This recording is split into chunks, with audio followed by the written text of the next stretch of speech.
The day starts, the day ends, time crawls by.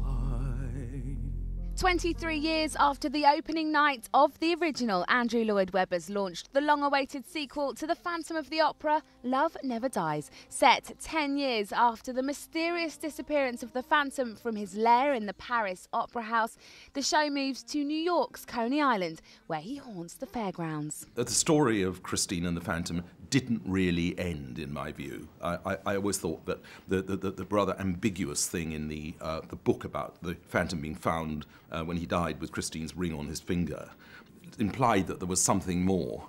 And I'm not going to give away the story, but let's put it this way. He's gone to America and Christine comes over. She comes over with her son. And the only new character, actually, is the little boy. Otherwise, it's all the people we know before. Lord Lloyd Webber says Love Never Dies has been 17 years in the making and one hell of an emotional journey. It's been sort of in my head for a long while, but I never was really that happy with the story till about 3 years ago. It was unlocked, literally, by Ben Elton, who had really just one very simple, blindingly good idea. It's... I probably put more of my real musical soul into the new one than there is in the old. I've sort of more or less spared everything in the new one. I know that the last 20 minutes of it, it's going to be... it's quite possible I'll never see that in the theatre because it goes so close to things that are very personal to me.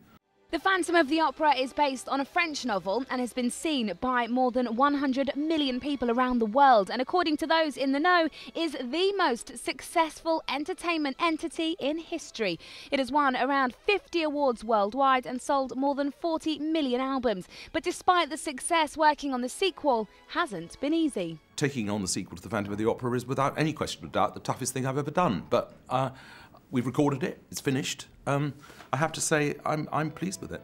Rehearsals for the show begin in January and Love Never Dies will have its world premiere in London at the Adelphi Theatre on March the 9th, 2010, before opening in New York on November the 11th.